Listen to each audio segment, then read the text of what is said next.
ಕಾರ್ಯಕ್ರಮಕ್ಕೆ ಸ್ವಾಗತ. ನಾನು ರಂಜಿತ್ ಶಿರಿಯಾರ್. ಇವತ್ತು 78ನೇ ಸ್ವಾತಂತ್ರ್ಯೋತ್ಸವ ದಿನ. ಬ್ರಿಟಿಷರು ಮಧ್ಯರಾತ್ರಿ ಭಾರತಕ್ಕೆ ಸ್ವಾತಂತ್ರ್ಯವನ್ನು ಕೊಟ್ಟಂತಹ ಅಮೋಘ ಗಳಿಗೆ ಇವತ್ತು. ಎಲ್ಲರಿಗೂ ಕೂಡ ಸಮಸ್ತರಿಗೆ 78ನೇ ಸ್ವಾತಂತ್ರ್ಯೋತ್ಸವದ ಹಾರ್ದಿಕ ಶುಭಾಶಯಗಳು. ಈ 78ನೇ ವರ್ಷದ ಸ್ವಾತಂತ್ರ್ಯೋತ್ಸವದ ಸಂಭ್ರಮದಲ್ಲಿ ನಮ್ಮ ಜೊತೆಗೆ ಚಿಂತಕ ವಾಗ್ಮಿ ಚಕ್ರವರ್ತಿ ಸೂಲಿಬೇಲೆ ನೇರ ಸಂಪರ್ಕದಲ್ಲಿದ್ದಾರೆ. ಸರ್ ನಮಸ್ಕಾರ, ಕಾರ್ಯಕ್ರಮಕ್ಕೆ ಸ್ವಾಗತ ನಿಮಗೆ. 78ನೇ ವರ್ಷದ ಸ್ವಾತಂತ್ರ್ಯೋತ್ಸವದ ಸಂಭ್ರಮದಲ್ಲಿ ಇದ್ದೀವಿ ನಾವು. ಈ ಹೊತ್ತಿನಲ್ಲಿ ದೇಶ ಎಷ್ಟು ಸುಭದ್ರವಾಗಿದೆ ಅಂಥೇಳಿ ಅನಿಸುತ್ತೆ ನಿಮಗೆ ಚಕ್ರವರ್ತಿ ಸೂಲಿಬೇಲೆ ಅವರೇ? ಹಾಗೆ ನೋಡಿದ್ರೆ ಭಾರತ ಅತ್ಯಂತ ಸುಭದ್ರವಾದ ದೇಶವೇ. ಭಾರತದ ಭೂಪಟವನ್ನು ನೋಡಿದ್ರೆ ಗೊತ್ತಾಗುತ್ತೆ. ಇನ್ಫ್ಯಾಕ್ಟ್ ಇತ್ತೀಚೆಗೆ ಗಗನದ ಮೇಲಿನಿಂದ ಅಥವಾ ಗಗನದಿಂದ ಭಾರತವನ್ನು ನೋಡಿದವರು ತುಂಬಾ ಒಳ್ಳೆ ಮಾತುಗಳನ್ನ ಭಾರತದ ಕುರಿತಂತೆ ಮಾತನಾಡಿದ್ದನ್ನು ನಾವು ಕೇಳಿದ್ವಲ್ಲ.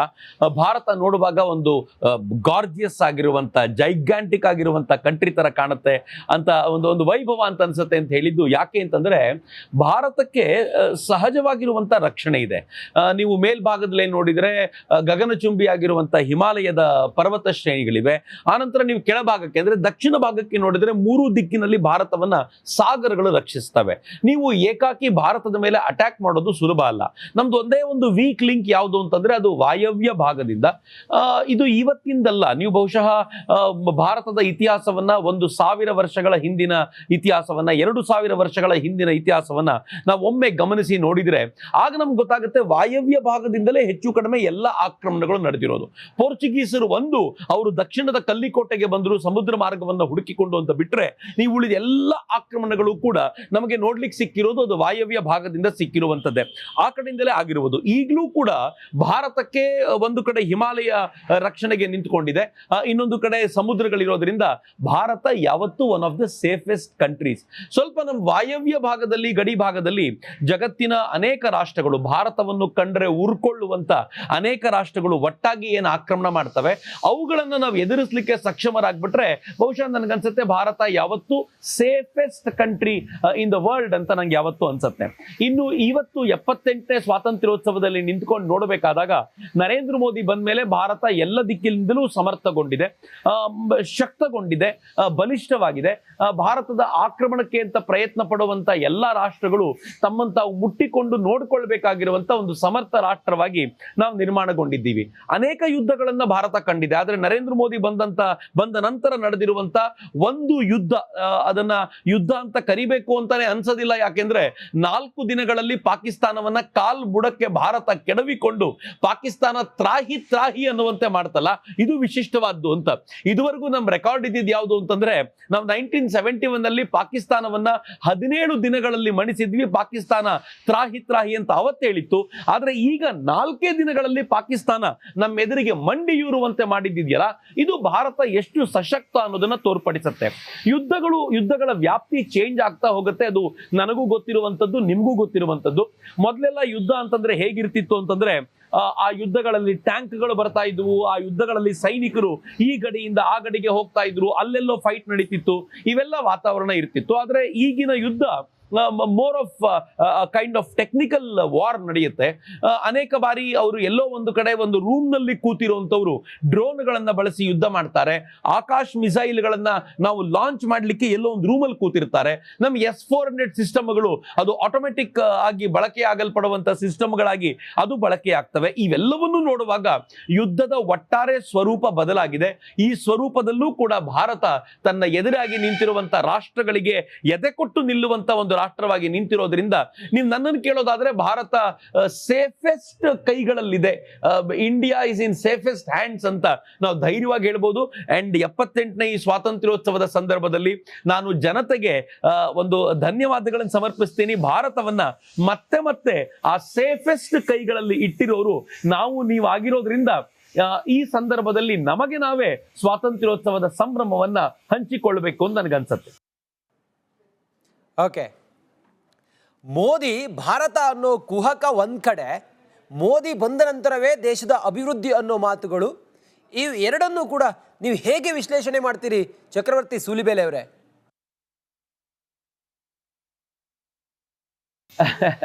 ನಾನು ಮೋದಿ ಭಾರತ ಅನ್ನೋದನ್ನು ಡೆಫಿನೆಟ್ಲಿ ಒಪ್ಕೊಳ್ಳೋದಿಲ್ಲ. ಇನ್ಫ್ಯಾಕ್ಟ್ ಇದು ಕಾಂಗ್ರೆಸ್ನವರ ಸ್ಟ್ರಾಟಜಿ. ಕಾಂಗ್ರೆಸ್ನವರು, ಅದರಲ್ಲೂ ವಿಶೇಷವಾಗಿ ಅವತ್ತಿನ ಕಾಂಗ್ರೆಸ್ ಅಧ್ಯಕ್ಷರಾಗಿದ್ದಂಥ ಇಂದಿರಾ ಗಾಂಧಿ ಕಾಲದಲ್ಲಿ ಕಾಂಗ್ರೆಸ್ಸಿನ ಅಧ್ಯಕ್ಷರಾಗಿದ್ದಂಥ ಬರೂಹಾ ಅವರು India is Indira, Indira is India ಅನ್ನುವಂಥ ವಾಕ್ಯದ ಅಥವಾ ಪದಪ್ರಯೋಗಗಳನ್ನು ಮಾಡಿದ್ರು. ಇಂದಿರಾಳೇ ಇಂಡಿಯಾ, ಇಂಡಿಯಾನೇ ಇಂದಿರಾ ಅನ್ನುವಂಥದ್ದು ಅವರು ಮಾತಿನ ಮತಿತಾರ್ಥ. ಮೋದಿಯನ್ನ ಅತ್ಯಂತ ಪ್ರೀತಿಸುವಂತ, ಮೋದಿಯವರಿಗಾಗಿ ಅವರು ಮತ್ತೆ ಮತ್ತೆ ಪ್ರಧಾನಿ ಆಗ್ಬೇಕು ಅಂತ ಭಾವಿಸುವಂತವರು ಕೂಡ ಮೋದಿ ಅಂದ್ರೆ ಭಾರತ ಅಂತ ಯಾವತ್ತಿಗೂ ಹೇಳೋದಿಲ್ಲ. ಆದ್ರೆ ಮೋದಿ ಭಾರತವನ್ನ ಎಷ್ಟು ಪ್ರೀತಿಸ್ತಾರೆ ಅಂತಂದ್ರೆ ಅವರನ್ನ ಭಾರತದೊಂದಿಗೆ ಸಮೀಕರಿಸುವಾಗ ಹೆಮ್ಮೆ ಅಂತೂ ಖಂಡಿತ ಅನುಭವಿಸ್ತೀವಿ. ಆದ್ರೆ ಇತ್ತೀಚೆಗೆ ಅದನ್ನು ಕುಹಕದ ದನಿಯಲ್ಲಿ ಬಳಸ್ತಾರೆ. ಮೋದಿ ಅಂದ್ರೆ ಭಾರತ ನೋಡ್ರಪ್ಪ ಅಂತ ಹೇಳುವಾಗ ಬಳಸ್ತಾರೆ. ಉದಾಹರಣೆಗೆ ಎಲ್ಲೋ ಒಂದು ಕಡೆ ಮಳೆಗೆ ಒಂದು ರಸ್ತೆ ಕಚ್ಚಿಕೊಂಡು ಹೋದ್ರೆ ನೋಡಿ ಮೋದಿ ಮಾಡಿರೋದು ಎಂತ ರಸ್ತೆ ಅಂತ ಹೇಳ್ತಾರೆ. ಆದ್ರೆ ಕರ್ನಾಟಕದಲ್ಲಿ ಇರುವಂತವರಿಗೆ ಗೊತ್ತು, ಕಳೆದ ಒಂದೆರಡು ವರ್ಷಗಳಿಂದ ಈ ಸರ್ಕಾರ ಎಷ್ಟರ ಮಟ್ಟಿಗೆ ಕರೆಂಟ್ ಫ್ರೀ ಕೊಡ್ತೀನಿ ಅಂತ ಹೇಳಿ, ಬಸ್ ಟಿಕೆಟ್ ಫ್ರೀ ಮಾಡ್ತೀನಿ ಅಂತ ಹೇಳಿ, ಜನರಿಗೆ ತಿಂಗಳಿಗೆ 2,000 ರೂಪಾಯಿ ಕೊಡ್ತೀನಿ ಅಂತ ಹೇಳಿ ಎಷ್ಟರ ಮಟ್ಟಿಗೆ ಈ ನಾಡಿನ ಪ್ರಗತಿಯನ್ನ ಹಾಲ್ಟ್ ಮಾಡಿದೆ ಅಂತಂದ್ರೆ, ಕೆಲವು ವರ್ಷಗಳ ಹಿಂದೆ ಚೆನ್ನಾಗಿದ್ದ ರಸ್ತೆಗಳು ಹಾಳಾಗೋಗಿವೆ. KSRTC ಬಸ್ಗಳು ಬಹುಶಃ ಇನ್ನು ಕೆಲವು ತಿಂಗಳುಗಳಲ್ಲಿ ಹತ್ತಲಾಗದ ಸ್ಥಿತಿ ಮುಟ್ಟಿದ್ರೆ ಯಾರು ಆಶ್ಚರ್ಯ ಪಡಬೇಕಾಗಿಲ್ಲ. ಇವೆಲ್ಲವನ್ನು ನೋಡುವಾಗ ಅನ್ಸುತ್ತೆ ಮೋದಿ ಕಳೆದ ತಮ್ಮ 11 ವರ್ಷಗಳ ಈ ಅವಧಿಯಲ್ಲಿ ಭಾರತದ ಸ್ಥಿತಿಗತಿಯನ್ನ ಹೇಗೆ ಡೆವಲಪ್ ಮಾಡಿದ್ದಾರೆ ಅಂತಂದ್ರೆ, ಇವತ್ತು ಭಾರತ ಜಗತ್ತಿನಲ್ಲಿರುವಂತ ಒಟ್ಟಾರೆ ರೋಡ್ ನೆಟ್ವರ್ಕ್ ಅಲ್ಲಿ 3ನೇ ಸ್ಥಾನದಲ್ಲಿದೆ. 2ನೇ ಸ್ಥಾನದಲ್ಲಿದ್ದೀವಿ ಆಫ್ಟರ್ ಅಮೆರಿಕ. ನಾವು ಇತ್ತೀಚೆಗೆ ಚೈನಾನು ಹಿಂದೆ ಹಾಕಿ 2ನೇ ಸ್ಥಾನಕ್ಕೆ ಬಂದಿದ್ದೀವಿ. ಇವತ್ತು ಭಾರತ ಜಗತ್ತಿನ ಅತ್ಯಂತ ಶ್ರೀಮಂತ ರಾಷ್ಟ್ರಗಳಾಗುವತ್ತ ದಾಪುಗಾಲಿಡುತ್ತಿದೆ. ನಾವು 5ನೇ ಸ್ಥಾನದಲ್ಲಿದ್ವಿ, ಯುದ್ಧದ ನಡುವೆ 4ನೇ ಸ್ಥಾನಕ್ಕೆ ಬಂದ್ವಿ, ಮತ್ತು ಇನ್ನು ಬರಲಿರುವ ದಿನಗಳಲ್ಲಿ 3ನೇ ಸ್ಥಾನಕ್ಕೆ ಹೋಗ್ತೀವಿ. GDP ಅಭಿವೃದ್ಧಿ ದರ ಭಾರತದ ಅತ್ಯಂತ ವೇಗವಾಗಿ ನಡೀತಾ ಇದೆ. ಇವೆಲ್ಲವೂ ಒಂದು ಕಡೆ ಆದ್ರೆ ಟೆಕ್ನಿಕಲಿ ಭಾರತ ಯಾವತ್ತು ಹಿಂದೆ ಅಂತ ಹೇಳ್ತಿದ್ವಲ್ಲ, ಇವತ್ತು ನಮ್ಮ UPI ಸಾಮರ್ಥ್ಯ, ನಾವು ಈ ಕಂಪ್ಯೂಟರ್ ನ ಬಳಸಿ ಅಥವಾ ಆನ್ಲೈನ್ ನ ಮೂಲಕ ಹಣ ಟ್ರಾನ್ಸ್ಫರ್ ಮಾಡುವಂತ ಈ ಟೆಕ್ನಾಲಜಿಯನ್ನ ಎಷ್ಟು ವೇಗವಾಗಿ ಅಡಾಪ್ಟ್ ಮಾಡ್ಕೊಂಡಿದ್ದೀವಿ ಅಂತಂದ್ರೆ, ಜಗತ್ನಲ್ಲಿ ಅತ್ಯಂತ ಹೆಚ್ಚು ಈ ತರದ ಹಣ ಆನ್ಲೈನ್ ಮೂಲಕ ಹಣ ವರ್ಗಾವಣೆ ಆಗುವಂತ ರಾಷ್ಟ್ರಗಳಲ್ಲಿ ಇವತ್ತು ನಾವೇ ಅಗ್ರಣಿಯಾಗಿದ್ದೀವಿ. ನಮ್ಮ UPI ಸಿಸ್ಟಮ್ ಅನ್ನ ಜಗತ್ತಿನ ಕೆಲವು ರಾಷ್ಟ್ರಗಳು ನಾವು ಅಡಾಪ್ಟ್ ಮಾಡ್ಕೊಳ್ತೀವಿ ಅಂತ ಹೇಳ್ತಾರೆ. ಭಾರತವನ್ನ ಹಾವಾಡಿಗರ ದೇಶ, ಭಾರತವನ್ನ ಕೆಲಸಕ್ಕೆ ಬಾರದವರ, ಮೂಢನಂಬಿಕೆ ಉಳ್ಳವರ ದೇಶ ಅಂತ ಮೂದಲಿಸ್ತಾ ಇದ್ರು. ಇವತ್ತು ಅದೇ ಭಾರತ UPI ಸಿಸ್ಟಮ್ಗೆ ಅತ್ಯಂತ ವೇಗವಾಗಿ ಅಡಾಪ್ಟ್ ಆಗಿರುವಂತ ರಾಷ್ಟ್ರ ಅಂತ ಕರೆಯಲ್ಪಡುತ್ತೆ. ಹೇಳಿ, ನಾವು ಎಲ್ಲಿ ಹಿಂದೆ ಉಳಿದಿವಿ? ಈ ಭಾರತ ಇವತ್ತು 5G ಟೆಕ್ನಾಲಜಿಗೆ ಹೋಗಿದೆ. ನಾವು ಬಹಳ ಬೇಗ 6G ಟೆಕ್ನಾಲಜಿಯನ್ನು ಕೂಡ ನಮ್ಮದಾಗಿಸಿಕೊಳ್ಳುವ ಹಂತದಲ್ಲಿ ಇದ್ದೀವಿ ಅಂತಂದ್ರೆ, ಭಾರತದ ಸಾಮರ್ಥ್ಯವನ್ನ ನಾವು ಕಡೆಗಣಿಸ್ಲಿಕ್ಕೆ ಸಾಧ್ಯವಿಲ್ಲ. ಯಾರಿಂದ ಸಾಧ್ಯವಾಯಿತು? ಇದೆಲ್ಲವೂ ನರೇಂದ್ರ ಮೋದಿ ಅವರಿಂದಲೇ ಸಾಧ್ಯವಾಗಿದ್ದು ಅಂತ ನನಗೆ ಬಹಳ ಹೆಮ್ಮೆ ಅನ್ಸುತ್ತೆ. ಬಹುಶಃ ಕನ್ನಡಿಗರಿಗಿಂತ ಇದನ್ನ ಚೆನ್ನಾಗಿ ಅರ್ಥ ಮಾಡ್ಕೊಳ್ಳಿಕ್ಕೆ ಯಾರಿಗೂ ಸಾಧ್ಯವಿಲ್ಲ. ನಾವು ಕರ್ನಾಟಕದ ಸ್ಥಿತಿಗತಿಯನ್ನು ನೋಡ್ತಾ ಇದ್ದೀವಿ. ಕರ್ನಾಟಕ ಈ ಟೆಕ್ನಾಲಜಿಕಲ್ ಡೆವಲಪ್ಮೆಂಟ್ಗಳಿಗೆ ಹೊಂದಾಣಿಕೆ ಆಗದೇ ಇರುವಂತ ಸ್ಥಿತಿ ಮುಟ್ಟುಬಿಡುತ್ತೆ. ಯಾಕೆಂದ್ರೆ ಡೆವಲಪ್ಮೆಂಟಲ್ ಓಟದಲ್ಲಿ ಅತ್ಯಂತ ಹಿಂದುಳಿದಿರುವಂತ ಸ್ಥಿತಿ ನಮಗೆ ಬಂದ್ರೆ ನಾವು ಆಶ್ಚರ್ಯ ಪಡಬೇಕಾಗಿಲ್ಲ. ಯಾಕೆಂದ್ರೆ ಹಣವನ್ನು ಆ ರೀತಿ ನಾವು ಜನರಿಗೆ ಬಿಟ್ಟಿಯಾಗಿ ಕೊಡುವಂತ ಧಾವಂತದಲ್ಲಿ ಎಲ್ಲವನ್ನು ಕಳ್ಕೊಳ್ತಾ ಇದ್ದೀವಿ ಅಂತ ನನಗೆ ಅನ್ಸುತ್ತೆ. ಈ ದೃಷ್ಟಿಯಿಂದ ನೋಡುವಾಗ ನರೇಂದ್ರ ಮೋದಿಯೇ ಭಾರತ ಅನ್ನೋದನ್ನ ಒಪ್ಪೋದಿಲ್ಲ. ಆದ್ರೂ ನರೇಂದ್ರ ಮೋದಿ ಬಂದ ನಂತರ ಭಾರತದಲ್ಲಿ ಒಂದು ಅದ್ಭುತವಾಗಿರುವಂತ ಡೆವಲಪ್ಮೆಂಟ್ ಆಗಿದೆ. ಈ ಡೆವಲಪ್ಮೆಂಟ್ ಅನ್ನು ನೋಡ್ಲಿಕ್ಕೋಸ್ಕರ ಯಾರ್ಯಾರು ಹಿರಿಯರು ಈಗ ಮನೆಯಲ್ಲಿ ಕೂತಿರ್ತಾರೋ ಅವರ ಕಣ್ಣುಗಳು ಅನೇಕ ದಶಮಾನಗಳಿಂದ ಕಾಯ್ತಾ ಇತ್ತು ಅಂತ ನನ್ಗನ್ಸತ್ತೆ. ಈ ದೇಶ ಈ ಡೆವಲಪ್ಮೆಂಟ್ ನ ಪರಿಕಲ್ಪನೆಯೇ ಇಲ್ಲದ ಪ್ರಧಾನಮಂತ್ರಿಗಳನ್ನು ನೋಡಿದೆ. ಈ ದೇಶ ತಾವು ವಿದೇಶಗಳನ್ನ ಸುತ್ತಾಡ್ತಾ ಈ ದೇಶವನ್ನ ಹಾವಾಡಿಗರ ದೇಶ ಅಂತ ಕರೆಸೋದಕ್ಕೆ ತಮ್ಮ ಬದುಕನ್ನ ವ್ಯಯಿಸಿದಂತ ಅನೇಕ ಪ್ರಧಾನಮಂತ್ರಿಗಳನ್ನು ನೋಡುವಾಗ ಈ ದೇಶದ ಇವತ್ತಿನ ಪ್ರಧಾನಮಂತ್ರಿ ಒಂದು ಬಲವಾಗಿ ಶಕ್ತಿಯುತವಾಗಿ ನಿಂತಿರುವಂತ ಒಬ್ಬ ಪ್ರಧಾನಿಯಾಗಿದ್ದಾರೆ. ಒಂದೇ ಒಂದು ಮಾತನ್ನು ಉಲ್ಲೇಖ ಮಾಡಬಹುದು ಅಂತಂದ್ರೆ, ಇತ್ತೀಚೆಗೆ ಆಮ್ ಆದ್ಮಿ ಪಾರ್ಟಿಯ ಒಬ್ಬ ಸದಸ್ಯರಾಗಿದ್ದ ಅಥವಾ ಈಗಲೂ ಸದಸ್ಯರಾಗಿರುವಂತ ಆಶುತೋಷ್ ಅವರು ತಮ್ಮದೊಂದು ಇಂಟರ್ವ್ಯೂನಲ್ಲಿ ಹೇಳಿದ್ದಾರೆ, ಶತಕಗಳಿಗೊಬ್ಬರಿಗೆ ಸಹಸ್ರಮಾನಗಳಿಗೆ ಒಂದು ಸಲ ಒಬ್ಬ ಲೀಡರ್ ಹುಟ್ಟುತ್ತಾನಲ್ಲ, ಅಂತ ಲೀಡರ್ ನರೇಂದ್ರ ಮೋದಿ. ನಾನು ಅವರ ವಿರೋಧಿಯಾಗಿದ್ರು ಕೂಡ ಅವರ ಈ ಸಾಮರ್ಥ್ಯವನ್ನ ಮೆಚ್ಚಿಕೊಳ್ತೀನಿ ಅಂತ ವಿರೋಧಿಗಳು ಕೂಡ ಒಪ್ಪಿಕೊಂಡು ಹೊಗಳುವಂತ ಒಂದು ಲೀಡರ್ಶಿಪ್ ಅನ್ನ ನರೇಂದ್ರ ಮೋದಿ ಕೊಟ್ಟಿದ್ದಾರೆ. ಪ್ರತಿ ಸ್ವಾತಂತ್ರ್ಯದ ದಿನ ಕೆಂಪು ಕೋಟೆಯಿಂದ ಅವ್ರ ಭಾಷಣ ಮಾಡೋದನ್ನ ನೋಡುವಾಗ ಕೊನೆ ಪಕ್ಷ ಆ ಚಿತ್ರವನ್ನು ನೋಡುವಾಗ್ಲಾದ್ರೂ ಹೆಮ್ಮೆ ಅನ್ಸುತ್ತೆ. ಯಾಕೆಂದ್ರೆ ಈ ತರದ ಸ್ವಾಭಿಮಾನದ ಕೂಗನ್ನ, ಸ್ವಾಭಿಮಾನದ ದನಿಯನ್ನ ನಮಗೆ ಎಷ್ಟು ವರ್ಷಗಳ ನಂತರ ಕೇಳಲಿಕ್ಕೆ ಸಾಧ್ಯವಾಗ್ತಾ ಇದೆ ಅನ್ನೋದನ್ನ ನಾವು ಹೆಮ್ಮೆಯಿಂದ ಸ್ಮರಿಸ್ಕೊಳ್ಬೇಕು. ಹೀಗಾಗಿ ನಾನಂತೂ ನರೇಂದ್ರ ಮೋದಿ ಅವರ ವಿಚಾರ ಬಂದಾಗ ಬಹಳ ಹೆಮ್ಮೆಯಿಂದ ಆ ಮನುಷ್ಯ ಈ ದೇಶದ ಒಬ್ಬ ಸಮರ್ಥ ಪ್ರಧಾನಿ ಅಂತ ಹೇಳ್ಕೊಳ್ಳಿಕ್ಕೆ ಇಚ್ಛೆ ಪಡ್ತೀನಿ. ಚಕ್ರವರ್ತಿ ಸೂಲಿಬೆಲೆ ಅವರೇ, ಆಪರೇಷನ್ ಸಿಂಧೂರ ವಿಚಾರದಲ್ಲಿ ಪ್ರತಿಪಕ್ಷಗಳು ಕೇಂದ್ರ ಸರ್ಕಾರವನ್ನು ನಂಬಲಿಲ್ಲ. ರಕ್ಷಣೆ ಭದ್ರತೆ ವಿಚಾರದಲ್ಲಿ ರಾಜಕೀಯವಾಗಿ ಒಗ್ಗಟ್ಟು ಮುರಿಯುತ್ತಿದೆಯಾ? ಏನನ್ಸತ್ತೆ ನಿಮಗೆ? ಯಾಕೆ ಹಿಂಗಾಗ್ತಿದೆ? ಇದು ನಿಜವಾಗ್ಲೂ ಈ 78ನೇ ಸ್ವಾತಂತ್ರ್ಯೋತ್ಸವದಲ್ಲಿ ನಿಂತ್ಕೊಂಡು ನಾವು ನಮ್ಮನ್ನೇ ಕೇಳ್ಕೊಳ್ಬೇಕಾಗಿರೋ ಪ್ರಶ್ನೆ, ಯಾರ್ಯಾರು ಕಾಂಗ್ರೆಸ್ಗೆ ವೋಟ್ ಹಾಕಿದ್ದಾರೋ ಅವರು ಕೂಡ ತಮ್ಮ ಮುಖವನ್ನ ಕನ್ನಡಿಯಲ್ಲೊಮ್ಮೆ ನೋಡ್ಕೊಳ್ಬೇಕಾಗಿರೋ ಪ್ರಶ್ನೆ. ಯಾಕೆ ಅಂತಂದ್ರೆ ನಾನು ಬಹಳ ಹಿಂದೆ ರಾಜೀವ್ ದೀಕ್ಷಿತರು ಹೇಳುವಾಗ ಕೇಳ್ತಿದ್ದೆ, ವರ್ಲ್ಡ್ ಟ್ರೇಡ್ ಸೆಂಟರ್ನ ಮೇಲೆ ಅಟ್ಯಾಕ್ ಆದಾಗ ಅಮೆರಿಕಾದ ಆಳುವ ಪಕ್ಷಕ್ಕೆ ಪ್ರತಿಪಕ್ಷಗಳು ಬೆಂಬಲವಾಗಿ ನಿಂತ್ಕೊಂಡು ಅಫ್ಘಾನಿಸ್ತಾನವನ್ನ ಉಡಾಯಿಸೋದು ನಮ್ಮ ಗುರಿಯಾಗಬೇಕು ಅಂತ ಆಳುವ ಪಕ್ಷ ನಿಶ್ಚಯ ಮಾಡಿದಾಗ ಪ್ರತಿಪಕ್ಷಗಳು ಜೊತೆಗೂಡಿದ್ವು ಅಂತ. ಅಮೆರಿಕ ತುಂಬಾ ದೂರದ ಮಾತು, ತುಂಬಾ ಪೇಟ್ರಿಯಟ್ಸ್ ಅಲ್ಲಿದ್ದಾರೆ. ಪಕ್ಕದ ಪಾಕಿಸ್ತಾನ ಹೇಗಿತ್ತು ಅಂತಂದ್ರೆ ಪೆಹಲ್ಗಾವ್ನ ಮೇಲೆ ದಾಳಿ ಮಾಡಿದ್ದು ಪಾಕಿಸ್ತಾನ ಅಂತ ಪಾಕಿಸ್ತಾನದ ಪ್ರತಿಯೊಬ್ಬರಿಗೂ ಗೊತ್ತಿತ್ತು. ಅಷ್ಟಾದಾಗ್ಯೂ ಕೂಡ ಭಾರತ ರಿಟಾಲಿಯೇಟ್ ಮಾಡ್ತೀನಿ ಅಂತ ಹೋದಾಗ ಪಾಕಿಸ್ತಾನದ ಪ್ರತಿಪಕ್ಷಗಳೂ ಕೂಡ ಆಳುವ ಪಕ್ಷಗಳ ಜೊತೆಗೆ ನಿಂತು ನಾವೆಲ್ಲರೂ ಒಗ್ಗಟ್ಟಾಗಿರಬೇಕು ಅಂತ ಹೇಳಿದ್ರು. ಆದ್ರೆ ದುರಂತ, ಈ ದೇಶದಲ್ಲಿ ಅತ್ಯಂತ ಹಳೆಯ ಪಕ್ಷ ಅಂತ ಕರೆಸಿಕೊಳ್ಳುವಂತ ಕಾಂಗ್ರೆಸ್ ಆ ಪಕ್ಷದ ಮೂಲಕ ಸ್ವಾತಂತ್ರ್ಯ ತಂದ್ಕೊಟ್ಟಿದ್ದೀನಿ ಅಂತ ನಿರ್ಲಜ್ಜವಾಗಿ ಹೇಳ್ಕೊಳ್ಳುವಂತ ಜನ ಎಲ್ಲ ಈ ದೇಶ ಪಾಕಿಸ್ತಾನದ ವಿರುದ್ಧ ಇಟ್ಟಂತ ಹೆಜ್ಜೆಯನ್ನ ಅವರು ಪ್ರಶ್ನಿಸುವಂತ ರೀತಿ ಇದೆಯಲ್ಲ, ಬಹಳ ದುರಂತ. ನನಗೆ ಕಾಂಗ್ರೆಸ್ಸಿನ ಈ ಪ್ರಶ್ನೆ ಇವತ್ತಿನದ್ದು ಮಾತ್ರ ಅಲ್ಲ, ನಾವು ಪುಲ್ವಾಮಾ ಅಟ್ಯಾಕಿಗೆ ನಾವೇನು ಏರ್ ಸ್ಟ್ರೈಕ್ ಮಾಡಿದ್ವೋ ಆಗ್ಲೂ ಇದೇ ಪ್ರಶ್ನೆಗಳನ್ನು ಕೇಳಿದ್ರು. ನಾವು ಉರಿ ಅಟ್ಯಾಕಿಗೆ ಸರ್ಜಿಕಲ್ ಸ್ಟ್ರೈಕ್ ಮಾಡಿದಾಗ ಇದೇ ಕಾಂಗ್ರೆಸ್ಸಿನ ಮಂದಿ, ನಿರ್ಲಜ್ಜ ಮಂದಿ ಅವತ್ತು ಅದಕ್ಕೆ ಪ್ರೂಫ್ ಕೊಡಿ ಅಂತ ಕೇಳಿದ್ರು.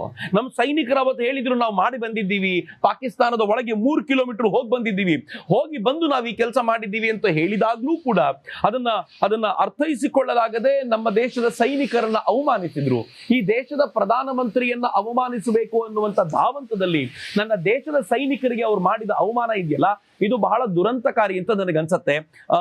ಇದನ್ನ ನೋಡುವಾಗ ನಾವು ಯೋಚನೆ ಮಾಡಬೇಕು, ನಾವು ಎಂತ ಪ್ರತಿಪಕ್ಷಗಳೊಂದಿಗಿದ್ದೀವಿ, ಎಂತ ಸರ್ಕಾರವನ್ನ ಬೆಂಬಲಿಸಬೇಕಾಗಿರುವಂತ ಪ್ರತಿಪಕ್ಷಗಳು ಹೇಗಿವೆ ಅಂತ. ಡೆಫಿನೆಟ್ಲಿ ಪೆಹಲ್ಗಾವ್ನ ಸಂದರ್ಭದಲ್ಲೂ ಕೂಡ ಹಾಗೆ ಆಗಿತ್ತು. ಮೊದಲಿಗೆ ಈ ದೇಶ ಆರಂಭದಲ್ಲೇ ನಿಶ್ಚಯ ಮಾಡಿತ್ತು ರಿಯಾಕ್ಟ್ ಮಾಡ್ತೀವಿ ಅಂತ. ಈ ದೇಶದ ಪ್ರಧಾನಮಂತ್ರಿ ಬಿಹಾರದ ಎಲೆಕ್ಷನ್ ಪ್ರಚಾರದ ನಡುವೆ ಅವರೊಂದು ಮಾತನ್ನ ಜನರಿಗೆ ಹೇಳಿದ್ರು, ನಮ್ಮ ದೇಶಕ್ಕಾಗಿರುವಂತ ಈ ಅತ್ಯಾಚಾರಕ್ಕೆ ನಾವು ಪ್ರತೀಕಾರ ತಗೊಳ್ತೀವಿ ಮತ್ತು ಈ ಬಾರಿಯ ಪ್ರತೀಕಾರ ಆರ್ಡಿನರಿ ಆಗಿರೋದಿಲ್ಲ ಅಂತ. ಆಗ ಕಾಂಗ್ರೆಸ್ ಮಾತನಾಡ್ತಿತ್ತು, ನಾವು ಪ್ರತೀಕಾರ ತಗೋಬೇಕಾ, ಪ್ರತೀಕಾರ ತಗೊಳ್ಬಾರ್ದು ಅಂತ. ಆದ್ರೆ ಪ್ರತೀಕಾರ ತಗೊಳ್ಳೋದಕ್ಕೆ ಸ್ವಲ್ಪ ತಡವಾಯಿತು ಅಂತ ಗೊತ್ತಾದಾಗ ಕಾಂಗ್ರೆಸ್ ಹೇಳ್ತು, ಇನ್ನೂ ಯಾಕೆ ಪ್ರತೀಕಾರ ತಗೊಳ್ಳಿಲ್ಲ ಅಂತ. ನಾವು ಯಾವಾಗ ಪ್ರತೀಕಾರ ತೆಗೆದುಕೊಂಡ್ವೋ ಅವತ್ತಿನ ಬೆಳಗಿನ ಜಾವ ನಾಚಿಕೆ ಆಗಬೇಕು ಕರ್ನಾಟಕದ ಕಾಂಗ್ರೆಸ್ಸಿಗರಿಗೆ.